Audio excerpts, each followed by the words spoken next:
سلام، طاهری سفر هستم. با اخبار امروز سه‌شنبه 10 نوامبر همراه شما. مقامات انتظامی تاجیکستان یک افسر پایگاه 201 روسیه در کشور را با اتهام قتل یک دختر 22 ساله تاجیک دستگیر کردند. مفتشان شعبه امور داخلی ناحیه سینا در دوشنبه روز 10 نوامبر به رادیو آزادی گفتند ایوان شرباکوف، لیتنانت کلان میلیسا شایره جبار و ساکن پایتخت را به خوابگاه واحد نظامی پایگاه 201 در محله گیپرزیم دعوت کرده است و با سبب‌های هنوز نامعلوم کشته است. حادثه روز 5 نوامبر رخ داده است و سرباز را روز 9 نوامبر بعد آشکار شدن جسد شایره از داخل قوطی پرتاب دستگیر کردند. مقامات پایگاه 201 روسیه گفتند پرونده ایوان شرباکوف را مفتشان روس تحقیق می‌کنند. از این پیش در ماه اوگوست دو سرباز پایگاه روسیه در تاجیکستان را برای قتل یک راننده تاجیک به سالهای طولانی زندان محکوم کردند. در شهر دوشنبه انجمن اقتصادی سپک 2015 آغاز شد و در جریان آن نمایندگان کشورهای آسیای مرکزی مسائل اقتصادی و همکاری برای بهبود بخشیدن به زندگی مردمان منطقه را بررسی می‌کنند.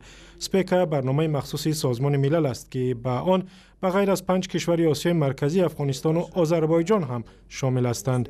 نظام الدین زاهدی معاون وزیر امور خارجه در نشست گفت کشورهای منطقه بدون همکاری سودمند در عرصه‌های آب و انرژی و از بین بردن مانع‌ها در راه حرکت نقلیات در منطقه به پیشرفت منظم نائل نمی‌شوند.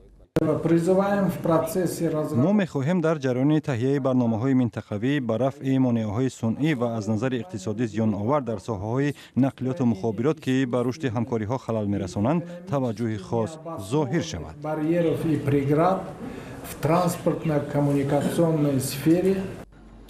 در گذشته ازبکستان پیوسته مانع حرکت قطارهای تاجیکستان از قلمرو شده است و یکی از مخالفان اصلی طرح ساختمان نیروگاه برقی آبی راغون در تاجیکستان است و در این باره صحبتی داشتم با عبدالله اشرف همکارم در دوشنبه که نشستی انجمن سپک را پیگیری کرد.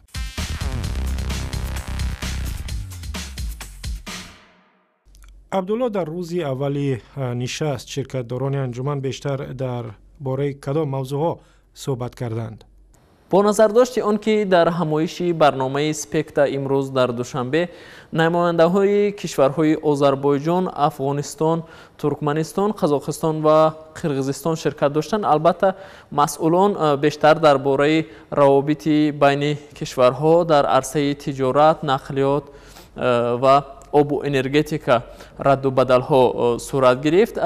قرار بود در این نشست همچنین نماینده های همسایه کشوری ازبکستان هم شرکت کنند، اما به دلیل نامعین نمایندگان کشوری ازبکستان در این همایش شرکت نکردند امروز در دوشنبه و بیشتر مسئولان سر موضوع از بین برداشتن مانع‌ها در تجارت بین کشورها، خصوصا در بین کشورهای آسیای میانه و عموما از بین برداشتن مانع‌های صنعی در روابط نقلیات هم زمینی و هم قطارها و هم هواپیماها صورت گرفت.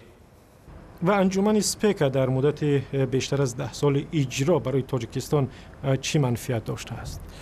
تاجیکستان هنوز از سال 1998 عضو برنامه ویژه رشد اقتصادی کشورهای آسیای میانه سازمان ملل متحد سپکتا است و دور اول برنامه‌های سازمان ملل متحد تا سال 2003 انجام گرفتند و گفته میشد آن زمان تاجیکستان هم مثل امروز رهبری در این برنامه را بر عهده داشت و قرار بود با همین این برنامه انجام شود، ولی آن زمان شادروان اسدالله غلاموف معاون نخست وزیر تاجیکستان بسیار پایفشاری کرده است در نزد مسئولان سازمان‌های بین‌المللی تا اینکه این برنامه ادامه داده شود، ادامه یابد، چون که برای کشورهای آسیای میانه، برای رشد اقتصادی کشورهای آسیای میانه نهایت مهم است و اینک از آن زمان تا حال در تاجیکستان در دایره این برنامه بیش از 20 لایحه عملی کرده شده است. بیشتر